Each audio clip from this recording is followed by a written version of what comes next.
Овој петок, ова утро, Суза ја пречека нашата прва гостинка Марија Ѓорѓиевска, ембриолог во Аџибадем Систина. Една убава, интересна тема, Сузе.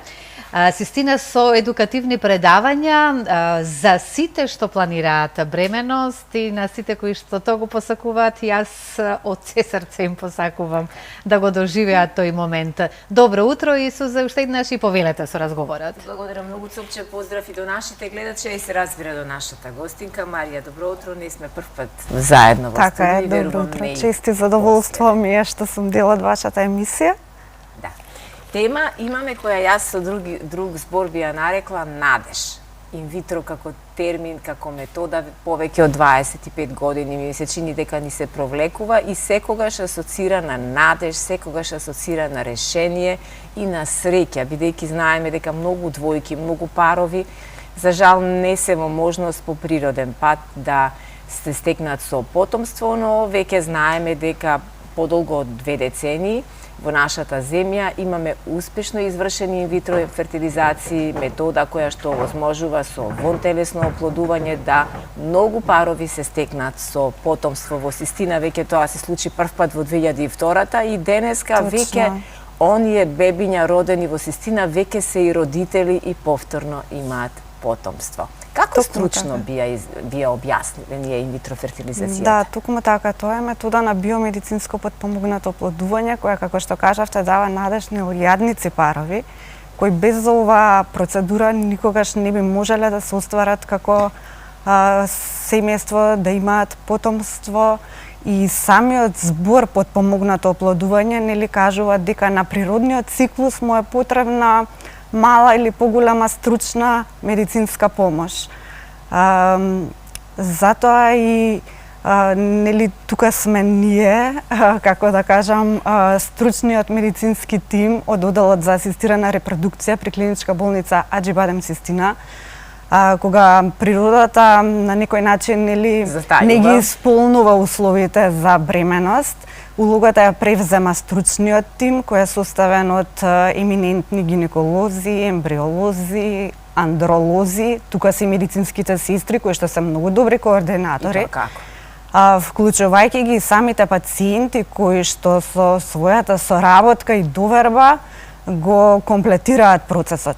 И сите ние од тимот имаме една иста цел, а тоа е нели да постигнеме полесна и успешна бременост. Така, велите кога природата не може, вие настапувате на сцената. Кои се основните предуслови за една успешна бременост? Да, прво да кажам дека успешна бременост е прецизна комбинација од биолошките карактеристики на самиот пар, како на мажот, така и на жената, исто така лабораториските фактори, бидејќи целата манипулација на јајцеклетки и сперматозиди се изведува во строго контролирани лабораториски услови, како и медицинскиот третман и грижа.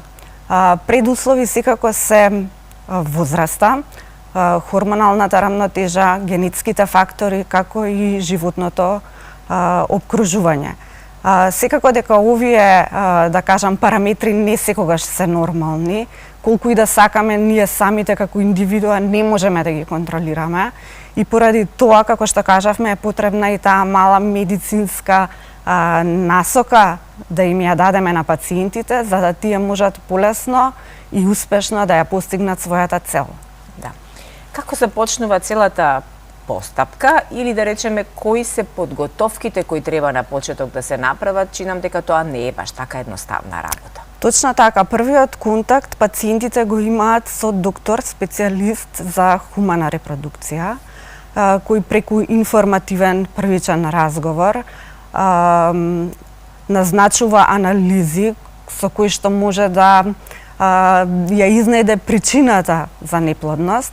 Најчестите анализи нели се спермограмот, хормоналниот статус, ултразвучниот преглед и така натаму. И како резултат на сите овие нели анализи, тој прави персонализирана и прецизна стимулација кај жената како индивидуа според нејзиниот хормонален статус, возраста, медицинските циклуси доколку претходно ги имала жената и така натаму. Една од најчестите анализи е антимулеријан хормон кој што е мерка за оваријалната резерва, но не и мерка за квалитетот на јајцеклетките, затоа што многу често се случува да имаме низок антимулеријан хормон кај помлади пациентки, но добиените јајцеклетки се помлади баш заради возраста, додека кај оние повозрасните добиваме клетки со послаб квалитет, а со тоа и се намалува успешноста и шансите за бременост. Да, неколку пати од почетокот ја споменавте возраста како клучен фактор. Како ја објаснувате возраста и сигурна сум дека има и медицински чуда. Точно така, да, нели како што кажав, затоа и ние сме тука. Возраста ја потенцирав бидејќи за возраста нема лек, нели? Возраста секако дека влие најмногу врз квалитетот на гаметите, особено на јајцеклетките. Колку се повозрастни пациентите, нели, толку е поголем ризикот од анеуплоиди. Имаме ембриони кои што имаат нарушена цитокенетика, односно развој делба, ембрионите ни застануваат на 3-тиот или 5-тиот ден. Дури 70% од јајцеклетките се абнормални кај пациентки по 40-та година. И затоа пациентите треба свесно и со реални очекувања да влезат во процесот, бидејќи секој индивидуален оваријален одговор е индивидуален, непредвидлив, особено кога докторот за прв пат се соочува со организмот и поради тоа пациентите не секогаш треба да очекуваат успех од прв обид. Би кажала дека првиот обид е повеќе диагностички. Како резултат на тој прв обид и одговор на стимулацијата, докторот понатака може да предвиди, промени, да додаде, да одземе, па и да го промени протоколот и вториот обид да биде оптимизиран и да имаме поголеми шанси. Така да секој циклус е нова шанса и нова можност. Иако ја потенцира возраста, нели, како еден од најзначајните фактори, морам да кажам дека во поново време, во денешно време, според Светската здравствена организација, со секоја наредна едиција, квалитетот на критериумите за квалитетот на јајцеклетките и сперматозоидите опаѓа генерално во светската популација, поради надворешни фактори и влијанија како што се загадениот воздух, нездрава исхрана, стрес, лош животен стил, нели? И поради тоа, моја препорака и совет е да пациентите и кои не планираат, а се во репродуктивниот период од 20-та до 30-та, ајде да кажеме година, да направат рана проценка на плодност, со можност за превенција, да си замрзнат јајцеклетки или ембриони за во иднина да можат полесно да, доколку им е потребно нормално, полесно да ја постигнат целта. Да, јас не би шпекулирала со бројки, ниту пак со проценти. Знаеме дека секоја инвитро фертилизација не може да биде успешна и добро го објаснивте тоа како оди првично со запознавање на пациентот со неговата пациентка, идната мајка, но еве што е она што ќе зголемува шансите за успешна инвитро фертилизација? Така, шансите се зголемуваат, како што кажав, првично со прецизна индивидуална стимулација кај секоја пациентка според нејзиниот хормонален статус, возраста, претходните циклуси доколку ги имала.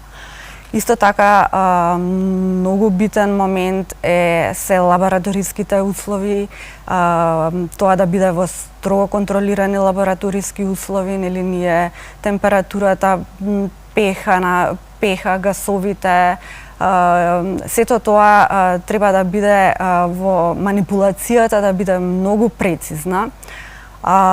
Доколку е потребно, нели, кај пациентките се следи, нели, и цитокинетика на ембрионите, односно развојот, делбата, се прави избор на најдобриот ембрион за трансфер, подготовка на ендометриумот, матката, не мора да значи дека во истиот циклус треба да се направи трансферот, доколку не е подготвен тој момент, значи можеме да го замрзнеме ембрионот, па да го направиме трансферот кога нели условите ќе бидат идеални. Животниот стил, како што кажавме, значи нема алкохол, нема цигари, помалку стрес, повеќе сон, физичка активност и така натаму. Би им препорачала на пациентите кои што го планираат процесот да се одржуваат на овој режим дури 1 до 2 месеци претходно.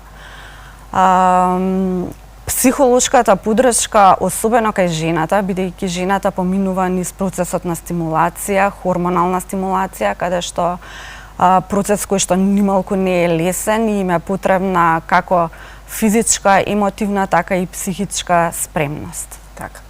Јас сум убедена дека нашите гледачи добро не следат и се запознати со многу нешта, можеби ги слушнале, можеби не ги слушнале, но сигурна сум и дека сакаат да знаат дали постојат некои современи, најсовремени методи со кои што можеме уште подалеку да отидеме, односно уште поблиску до решението и до она кое што сакаме да го постигнеме со. Секако да, ембриолошката лабораторија во клиничка болница Аџи-Бадем Систина бележи бројни успеси со постојано воведување во едукација и воведување на најсовремени техники, брендираната опрема, искусниот тим, стандардите и протоколите кои што ние ги користиме се доказ за квалитет. И поради тоа можам да кажам дека сме лидери во регионот за вонтелесно оплодување. Од техниките би ги издвоила, да, секако тука се лазер асистит хечинг за полесна имплантација на ембрионот, биопсија на ембрионите доколку е потребно. Исто така користиме висококвалитетни медиуми кои што ја намалуваат ДНК фрагментација, нормалности и така натаму. Значи, секако многу од овие техники да се современи, меѓутоа ние ембриолозите правиме проценка кога и кај кои пациенти и на кои ембриони треба да се направи некоја од овие техники, затоа што не секогаш овие техники се инвазивни, да кажам, и доколку нема потреба може само негативно да влијаат на ембрионите и на процесот. Така, времето ми дозволува уште некој прашање да ви поставам. Реков на самиот почеток дека инвитро фертилизацијата во еден збор би ја нарекла надеж. Но колку е важна вербата и на двата партнери? Зборуваме за мајката цело време дека пациентката е она на која што треба да и се направат сите испитувања и така натаму. Колку е тука клучен и другиот партнер, и таткото?